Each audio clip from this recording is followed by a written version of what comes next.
भारतीय उपमहाद्वीप के भौतिक भूगोल और इसकी जटिल सुंदरता को गहराई से समझने वाले इस दिलचस्प विश्लेषण में आज हम एक अनोखे सफर पर निकलने वाले हैं। नक्शे पर दिखने वाली शांत लकीरों से कहीं आगे यह जमीन असल में एक जीता जागता भौगोलिक चमत्कार है, जो करोड़ों सालों की उथल-पुथल और टकरावों के बाद जाकर बना है। आप जरा इस 2.4% के आंकड़े पर गौर करें। सुनने में ये एक बहुत ही छोटी सी संख्या लगती है ना? पूरी पृथ्वी के कुल जमीनी हिस्से का महज 2.4% ही इस उपमहाद्वीप के पास है। लेकिन हैरान करने वाली बात यह है कि यही वो छोटा सा टुकड़ा है जो दुनिया की सबसे बड़ी आबादी को आश्रय देता है। इसी एक आंकड़े से हमें इस जमीन की ताकत, इसकी सघनता और पूरी दुनिया के लिए इसके भारी महत्व का सीधा अंदाजा लग जाता है। तो आज के इस विश्लेषण में हम 4 मुख्य पड़ावों से गुजरेंगे। शुरुआत करेंगे हमारी भूवैज्ञानिक शुरुआत से, फिर देखेंगे भौतिक विभाजन, उसके बाद चलेंगे विशाल नदी प्रणालियों की ओर और आखिर में बात करेंगे हमारे जलवायु के इंजन की। चलिए बिना किसी देरी के अध्याय 1 की तरफ बढ़ते हैं। भूवैज्ञानिक शुरुआत। समय में थोड़ा पीछे चलते हैं, ये समझने के लिए कि इस उपमहाद्वीप का जन्म जिन घटनाओं से हुआ वो असल में कितनी ज्यादा नाटकीय और हिंसक थीं। जरा कल्पना कीजिए, आज से करीब 20 करोड़ साल पहले की दुनिया की। ये सफर एक बहुत ही विशाल दक्षिणी भूभाग के टूटने से शुरू होता है। फिर करीब 15 करोड़ साल पहले मेडागास्कर से अलग होते समय जो भयंकर ज्वालामुखी फटे, उन्हीं से हमारे पश्चिमी घाटों का निर्माण हुआ। और फिर आज से 5 करोड़ साल पहले वो जबरदस्त टक्कर हुई जब हम यूरेशियन प्लेट से जा टकराए। और यकीन मानिए, इसी महाटकराव ने दुनिया के सबसे ऊंचे पहाड़ों यानी हिमालय को जन्म दिया। प्राचीन इतिहास की इस उथल-पुथल से बाहर आते हैं और अपने अध्याय 2 की तरफ पढ़ते हैं, भौतिक विभाजन। अब हम आज की उस आधुनिक स्थलाकृति को देखेंगे जो इन 6 प्रमुख भू-आकृतिक क्षेत्रों से मिलकर बनी है। अक्सर जब भी हम भारत के भूगोल के बारे में सोचते हैं तो सबसे पहले बर्फीली चोटियां ही ध्यान खींचती हैं, लेकिन असलियत तो कुछ और ही है। अगर इस चार्ट को ध्यान से देखें तो पता चलता है कि विशाल उपजाऊ मैदान और वो पुराने प्राचीन पठार मिलकर इस जमीन का सबसे बड़ा हिस्सा बनाते हैं। लगभग 43% हिस्सा तो सिर्फ मैदानों का है, जो कि हमारे पूरे कृषि तंत्र और जीवन का सबसे बड़ा आधार है। और हाँ, हिमालय की अगर बात करें तो ये कोई आम पहाड़ नहीं है। इन्हें नवीन वलित पर्वत या यंग फोल्ड माउंटेन्स कहा जाता है। दक्षिण भारत की जो चट्टानें हैं वो बहुत पुरानी और स्थिर हैं, लेकिन उत्तर के ये पहाड़ असल में अभी भी जिंदा हैं और लगातार बढ़ रहे हैं। जी हाँ, टेक्टोनिक प्लेटों का वो टकराव आज भी जारी है, जिसकी वजह से हिमालय की ऊंचाई हर साल धीरे धीरे बढ़ जाती है। पहाड़ों से नीचे मैदानों की तरफ आते हुए एक बहुत ही कमाल की चीज देखने को मिलती है। कई बार ऐसा लगता है कि पहाड़ों से तेजी से उतरने वाली नदियां अचानक गायब हो गईं और फिर जादू की तरह घने जंगलों में वापस आ गईं। असल में भाभर की उस 8-10 किलोमीटर की पथरीली पट्टी में पानी बड़े बड़े पत्थरों के नीचे छिपकर बहने लगता है और फिर वही नदियां आगे जाकर तराई के उस दलदली और बेहद उपजाऊ इलाके में फिर से सतह पर उभर आती हैं। इसी मैदानी इलाके की मिट्टी में भी एक बड़ा दिलचस्प अंतर देखने को मिलता है, जो ये तय करता है कि कहाँ कितनी फसल उगेगी। एक तरफ है बांगर, जो पुरानी जलोढ़ मिट्टी है और थोड़ी ऊंचाई पर होती है, इसलिए यहाँ बाढ़ का पानी नहीं पहुंच पाता। और दूसरी तरफ है खादर, जिसे प्रकृति हर साल बाढ़ के जरिए नई और ताज़ा मिट्टी की परत से ढक देती है। यही वजह है कि खादर के इलाके खेती के मामले में अविश्वसनीय रूप से उपजाऊ होते हैं। अब जरा तटीय किनारों की ओर चलते हैं। पश्चिमी और पूर्वी तटों की भूवैज्ञानिक कहानी एक दूसरे से एकदम अलग है और इसका सीधा असर व्यापार पर पड़ता है। पश्चिमी तट पानी में थोड़ा धंसा हुआ है, संकरा है और इसीलिए यहाँ मुंबई जैसे शानदार प्राकृतिक बंदरगाह बन पाते हैं। इसके उलट पूर्वी तट काफी चौड़ा और उथला है, जहाँ लंबी नदियां बड़े बड़े डेल्टा बनाती हैं, जो खेती के लिए तो बेहतरीन है, लेकिन बंदरगाहों के लिए उतने मुफीद नहीं। अब बढ़ते हैं अध्याय 3 की तरफ, विशाल नदी प्रणालियां।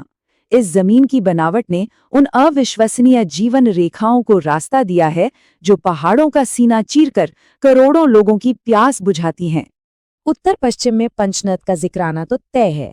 ये वो 5 ऐतिहासिक नदियां हैं जो मिलकर विशाल सिंधु नदी को उसकी पूरी ताकत देती हैं। झेलम, चिनाब, रावी, ब्यास और सतलुज। यहाँ एक बहुत ही खास बात यह है कि इनमें से केवल ब्यास नदी ही ऐसी है जो पूरी तरह से भारतीय सीमाओं के भीतर ही बहती है और यहीं मिल जाती है। और जब नदियों की बात हो रही हो तो भारत की सबसे बड़ी नदी का जन्म कैसे होता है ये देखना बहुत रोमांचक है। गंगा किसी एक जगह से अचानक प्रकट नहीं होती। इसका जन्म पंचप्रयाग के रूप में चरण दर चरण होता है। विष्णु प्रयाग से शुरू होकर कई नदियों के संगम के बाद अंत में देवप्रयाग वो जगह है जहाँ भागीरथी और अलकनंदा मिलकर आधिकारिक रूप से गंगा का नाम पाती हैं। वैसे सदियों से हम सुनते आए हैं कि गंगा का पानी लंबे समय तक रखने पर भी खराब नहीं होता। इसका कारण कोई जादू नहीं बल्कि विशुद्ध विज्ञान है। इसके पानी में प्राकृतिक रूप से बैक्टीरियोफेज नाम का एक खास वायरस पाया जाता है। ये वायरस पानी में पनपने वाले हानिकारक बैक्टीरिया को लगातार खत्म करता रहता है, जिससे नदी को खुद को शुद्ध रखने की एक अद्भुत क्षमता मिल जाती है। नदियों के इस सफर में ब्रह्मपुत्र तो मानो रूप बदलने में माहिर है। तिब्बत के पहाड़ों में इसे यारलुंग त्सांगपो कहते हैं। फिर ये अरुणाचल प्रदेश में दिहांग बनकर प्रवेश करती है। असम के मैदानों में आते ही ये विशाल ब्रह्मपुत्र बन जाती है, जहां ये माजुली जैसे दुनिया के सबसे बड़े नदी द्वीप का निर्माण करती है। और फिर जब ये बांग्लादेश में जाती है तो इसे जमुना के नाम से जाना जाता है। एक ही नदी, लेकिन उसके रूप और नाम अनेक। चलिए, अब हम इस विश्लेषण के आखिरी और शायद सबसे महत्वपूर्ण हिस्से में प्रवेश कर रहे हैं। अध्याय 4, जलवायु का इंजन। ये इस उपमहाद्वीप की सबसे बड़ी जीवनदायिनी शक्ति है, जिसे हम भारतीय मानसून के नाम से जानते हैं। एक बहुत ही बुनियादी सा सवाल अक्सर सामने आता है कि गर्मियों का मानसून सबसे पहले हमेशा केरल के तट पर ही क्यों टकराता है। ये महज एक इत्तेफाक नहीं है, बल्कि इसके पीछे एक बहुत ही जटिल वायुमंडलीय तंत्र काम कर रहा है। आइए इसे डिकोड करते हैं।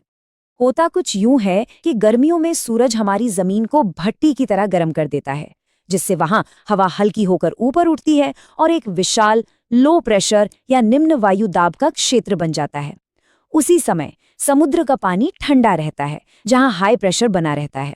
अब समुद्र की भारी नमी वाली हवाएं उस खाली जगह को भरने के लिए जमीन की तरफ तेजी से दौड़ती हैं, और यहीं पर काम आता है फेरेल्स का नियम, जो पृथ्वी के घूमने के कारण इन हवाओं को इस तरह मोड़ देता है कि वो सीधे दक्षिण पश्चिम तट पर जाकर अपनी पहली बारिश गिराती हैं। लेकिन मॉनसून की ये बारिश पूरे देश में एक जैसी नहीं होती, और इसका सबसे बड़ा कारण है वृष्टि छाया प्रभाव या रेन शैडो इफेक्ट। पश्चिमी घाट जैसे ऊंचे पहाड़ इन बादलों के लिए एक विशाल दीवार का काम करते हैं। हवाएं इन पहाड़ों से टकराकर एक तरफ तो खूब बारिश कर देती हैं, लेकिन जब तक वो पहाड़ पार करके दूसरी तरफ पहुंचती हैं, तब तक सूख चुकी होती हैं। इसीलिए पहाड़ों के ठीक पीछे वाला हिस्सा बारिश की बूंदों के लिए तरस जाता है। और फिर आता है मेघालय का वो अचरज भरा इलाका। यहाँ की गारो, खासी और जयंतिया पहाड़ियों की बनावट बिल्कुल एक फनल या कीप जैसी है। जब मानसूनी हवाएं एक बार इन पहाड़ियों के बीच घुस जाती हैं, तो वो फंस कर रह जाती हैं और उन्हें ऊपर उठकर भारी बारिश करने के अलावा कोई रास्ता नहीं मिलता। इसी अनूठे फनल प्रभाव के कारण मासिनराम दुनिया की सबसे ज्यादा बारिश वाली जगह बन जाता है। गर्मियों की बारिश तो हम सब जानते हैं, लेकिन भारत में मानसून का एक दूसरा रूप भी है, लौटता हुआ मानसून। अक्टूबर-नवंबर के समय हवाओं का चक्र बिल्कुल उल्टा हो जाता है और वो जमीन से समुद्र की ओर बहने लगती हैं। लौटते समय ये हवाएं बंगाल की खाड़ी से भारी नमी चुरा लेती हैं और पूर्वी तट, खासकर कोरोमंडल तट पर भयंकर बारिश कराती हैं, वो भी तब जब देश का बाकी हिस्सा एकदम सूखा होता है। तो इस पूरे विश्लेषण को देखने के बाद एक बात जो पूरी तरह साफ हो जाती है, वो ये है कि ये उपमहाद्वीप कोई रुकी हुई या स्थिर जगह बिल्कुल नहीं है। टेक्टोनिक प्लेटें आज भी हिमालय को ऊंचा धकेल रही हैं, नदियां अपना रास्ता बना और बदल रही हैं, और मौसम का चक्र लगातार घूम रहा है। ऐसे में ये सवाल लाजमी है कि इस विशाल उपमहाद्वीप का ये नाजुक और जीता जागता भूगोल आने वाले समय में और क्या नया रूप लेगा। इस बेहद दिलचस्प भौगोलिक चर्चा में साथ बने रहने के लिए बहुत बहुत शुक्रिया।